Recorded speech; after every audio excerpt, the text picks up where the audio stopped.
I'm caught up in your presence. God, I just wanna sit here at your feet. I'm caught up in this holy moment. I never wanna leave. No, I'm not here for blessing. 'Cause Jesus, you don't owe me anything. It's more than anything that you can do.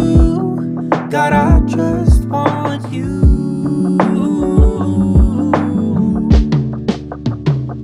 Well, I'm sorry when I've just gone through the motions, and I'm sorry when I just...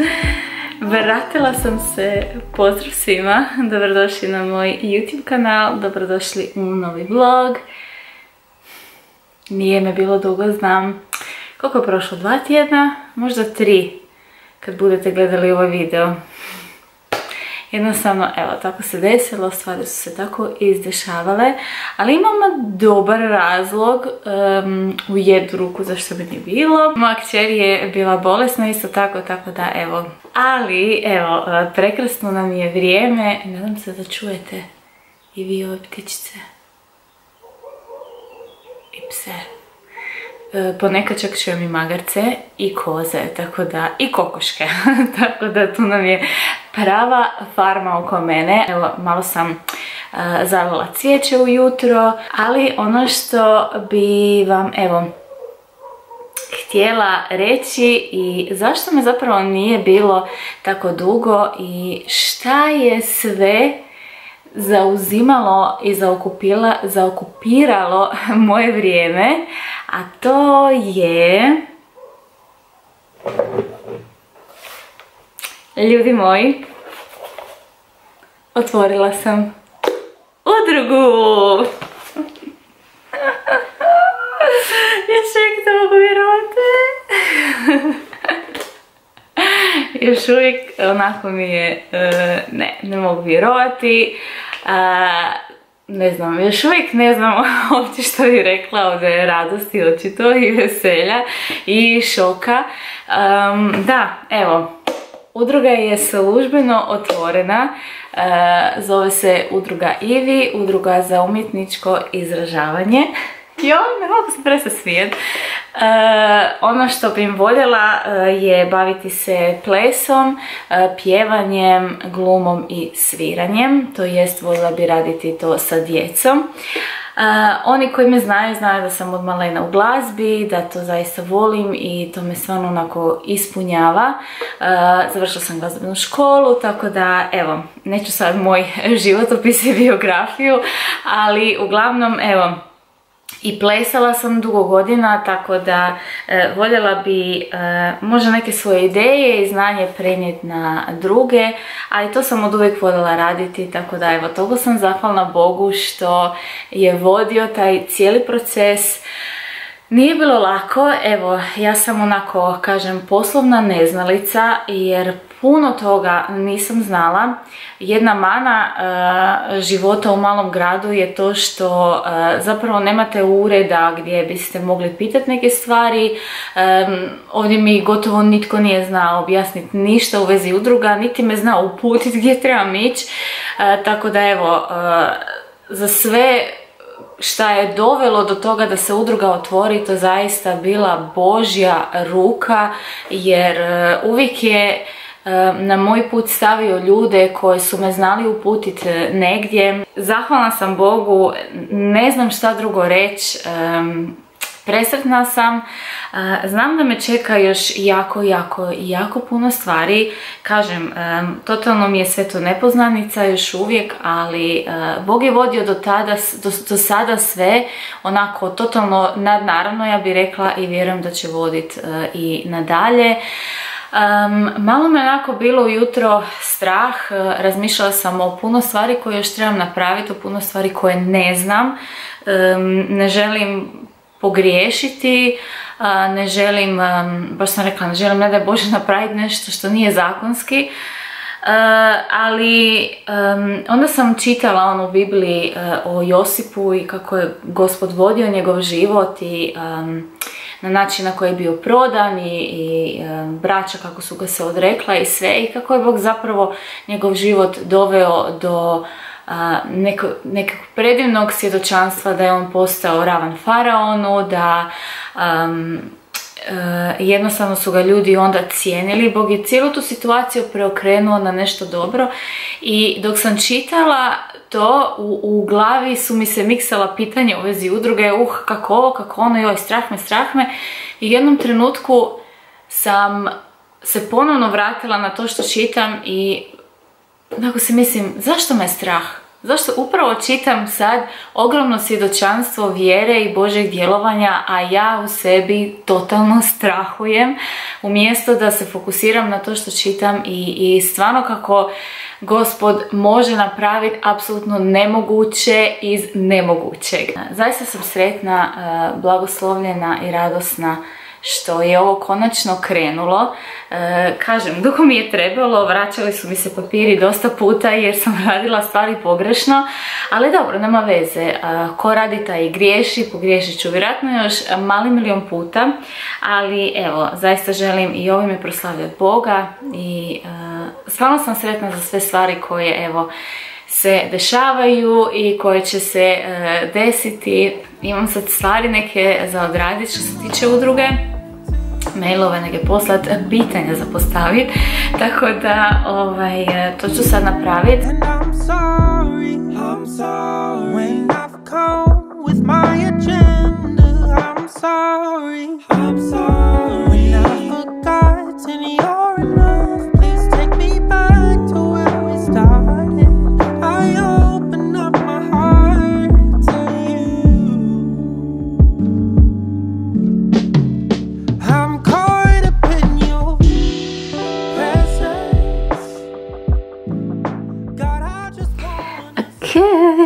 Evo, preletilo mi vrijeme, ali dobro, napravila sam ok poslić. Sad trenutno, evo, sam se spremila i trebala bi ići do grada. Trebam uzeti neke stvari za ručak, špeža, kremice koje mi fale, koje sam potrošila. Ću se naći sa Iris, ona kasnije ima glazbenu školu, tako da do tada ću ostati malo sa njom. Evo, pa da vam pokažem moj vrlo jednostavan, ali baš mi se sviđa outfit dana. Ova majica je iz Sinseja i evo, sviđaju mi se jako ovi cvjetići, baš su mi slatki ti detalji, cvjetić sa malim dijamantićem.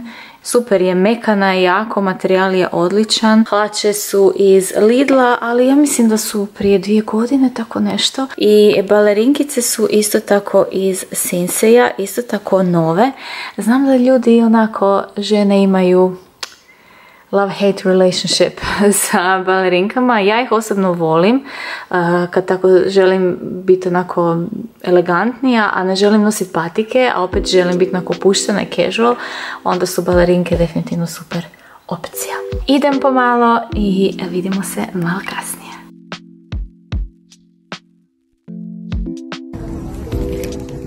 Sada smo na kafe nakon kupnje. Lijepo vrijeme vani. Da, toplo.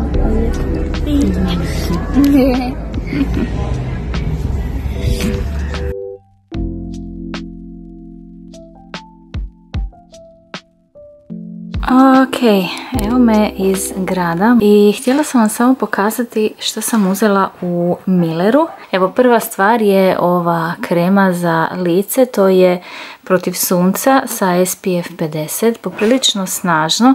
Super mi je što ima i ovaj Q10, znači protiv starenja, ajmo tako nazvati, i piše anti-age, evo tek sad vidim. Tako da, evo, s obzirom da je toplije vrijeme, definitivno trebam ovako nešto. Sljedeća stvar je ova L'Oreal krema za dan sa SPF 20. To mi je super, to koristim već godinama i stvarno sam jako sam zadovoljna sa tom kremom. Uz L'Oreal evo sam dobila i ovaj Beauty blender, sponger, spužu. Onda evo, sad sam uzela, ovo je nešto što nisam uzimala nikad, ali mi treba peeling i već jako dugo, sigurno mjesecima tražim jedan peeling. Inače sam koristila od L'Oreala peeling, ali iz nekog razloga nigdje više ih ne mogu naći, a bio mi je odličan. Tako da sam našla ovaj i evo, odlučila sam si to probati, s obzirom da je danas ponedjeljak. Ponedjeljkom uglavnom imam onako malo dublju njegu kože na večer, tako da bih htjela ovo danas isprobati. I vitamin magnezij, s obzirom da dosta vježbam, tako da evo, to uvijek gledam da imam sa sobom. God, I just want you and nothing else, and nothing else, Jesus, nothing else will do. God, I just want you and nothing else, Jesus, nothing else will do. I'm caught up in your presence. God, I just wanna sit here at your feet. I'm caught up in this holy moment. I never... Novi je dan, novi je prekrasan dan. Imala sam poprilično onako chill jutro, zapravo cijeli danas dan će biti malo onako opuštajuć. Vježbala sam lijepo ujutro vani na terasi. Jedna od stvari zbog koje se veselim proljeću je vježbanje na terasi. Istina, malo je puhalo danas, ali samo ta toplina, to sunce jednostavno je prekrasno. Također, ne znam što sam jučer zadnje snimala, mislim da sam vam pokazala što sam kupila u Milleru. Htjela sam na večer napraviti moju beauty rutinu, ali jednostavno, evo, nije bilo moguće. Kaos mi je bio na večer, djeca su se poprilično posvađala jako, tako da nisam imala uopće vremena za nikakve beauty rutine i tretmane. Kad sam ih, hvala Bogu, na kraju smirila, već je bilo 9 sati, onda sam rekla, no šta, sad mi se ne da, sve ti procesi, ajmo mi to sutra. To je majčinstvo, jel tako? I jednostavno naučila sam ne forsirati stvari, što sam radila prije dok sam bila mlađa. Između njih je 7 godina razlike i nisam mislila da će biti toliko svađa. Ne znam, mama ona me pogledala, mama ona diše, mama ona digla lijevu ruku, mama ona je išla lijevo, ona je ovo, ona je ono. I onda se mislim učeći 7 godina razlike, ona se svađaju da su 2 godine razlike, a valjda je to tako uvijek. Evo, ne znam, ako imate djecu, kako vi rješavate te sukobe između braće i sestara, da li samo pustite da oni riješe, da li se umiješate. Pokušavam uvijek u tim situacijama biti što skuliranija, što mogu, onako smireno to riješiti, kao moj muž je onako chill. Njemu ništa ne ide na živce, osim ako je gladan. Ja sam totalna suprotnost i moje kćeri su poprilično temperamentne osobe, tako da pokušavam te sukobe između njih riješiti što mirnije, što onako racionalnije razmišlja, da ne razmišljam kao ljuta mama, nego čak si znam u puno situacija pomoliti u sebi prije nego što upadnem u njihovu svađu, ono, Bože, molim te da ne reagiram burno, molim te da se ne proderem, nego da mi daš mir, da reagiram racionalno. Tako da, evo, ne znam kako vi rješavate to. U tom procesu dok izgovorim to, pomalo se već i smirim i već onako racionalnije mogu razmišljati. Tako da, ono, naučila sam neke svoje planove staviti sa strane, što je majčinstvo i to je ok, ne smeta mi to zaista. Također, ono što bih danas voljela napraviti je jedan fini i zdravi desert. Ovo su sastojci koje ću koristiti. prvo imamo datulje, onda ću staviti isto tako jednu žličicu kakao unutra. Ovo nije onaj neskakao, ono je pravi 100% kakao. Stavit ću isto tako jednu žličicu meda, onda imamo zobene pahuljice, to je umjesto brašna, to ćemo sve lijepo tu staviti i izmiksati.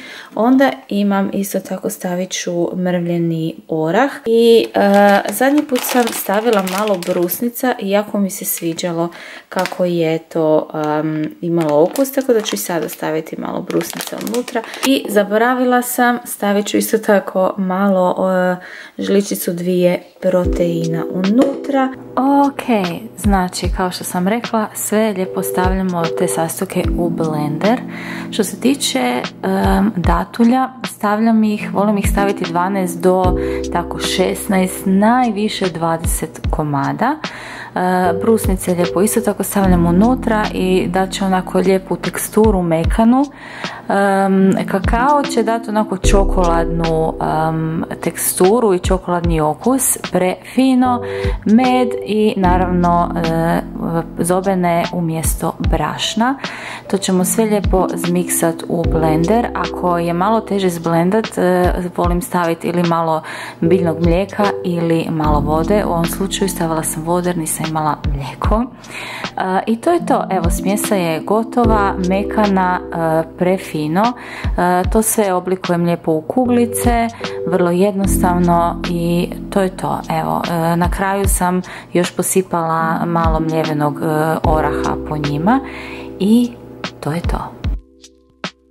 I nakon izvrsnog ručka, a vrijeme je za izvrsni desert i izvrsnu popodnevnu kavu. Tako da, evo, sad ćemo probati. Bile su u frižideru jedno... koliko? 2 sata bih rekla.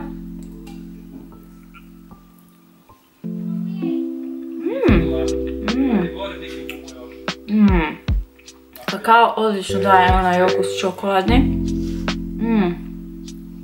Odlični su. Odlični su. Jedino što bih držala još malo u frižideru, ali uz kavu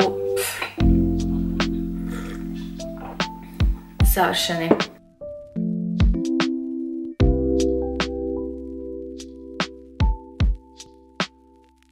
I vrijeme je za našu beauty rutinu.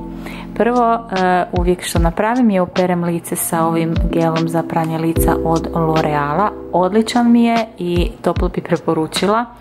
Zatim, evo, napravila sam si peeling sa ovom peeling kremom koju sam kupila jučer. Za prvi put moram priznati da sam jako zadovoljna. Nakon toga slijedi toner, isto tako od L'Oreala. Ono što pazim je da operem i vrat i dekolte. Nakon toga krećem sa mojom maskom. Ovo sam kupila na Notino HR i to je zapravo LED maska.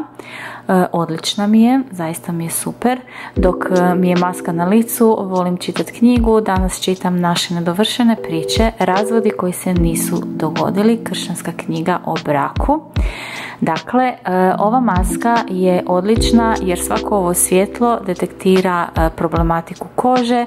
Preporuča se da se koristi svaki dan. Ja ne koristim baš svaki dan, ali primijetila sam da mi je koža puno bolja od kad sam počela to koristiti.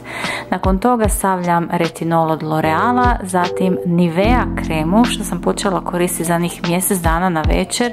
Koža mi bude prelijepa, mekana ujutro. I to je to.